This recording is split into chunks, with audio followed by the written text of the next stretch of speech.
ถึงบอกไว้ท่านอาจารย์ก็คือ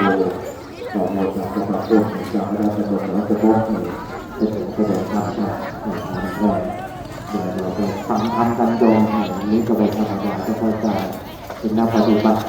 เราขอรู้นะครับตั้งโจทย์เพื่อรับนะครับทางการในการดำเนินร่วม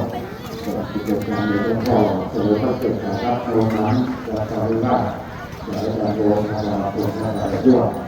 เป็นการเป็นการทำนี้คือว่าเป็นบทของพวกเราทั้งหลาย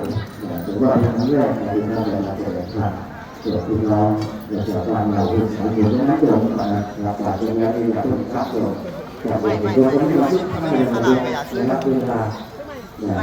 อยากเป็นทางออกดีก็ไปตรวจสายน้ำเยอะเลยบ้านเราเนี่ยก็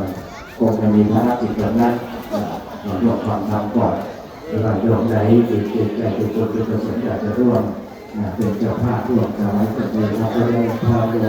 โยมต่อยหลังจะโยมด้วยโยมโยมผมโยมจ่าตีก่อนหัวอย่างที่น้องนั่นเลยก็เป็นพวกกันเพราะว่ามีแค่ทุกวัน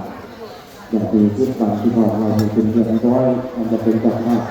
เรื่องการเงินกันไม่ได้โยมแต่โยมสามารถร่วมในโมทนาสมัยจะยังทำร่วมได้วันนี้ก็ให้โมทนาถึงจะมาประกอบ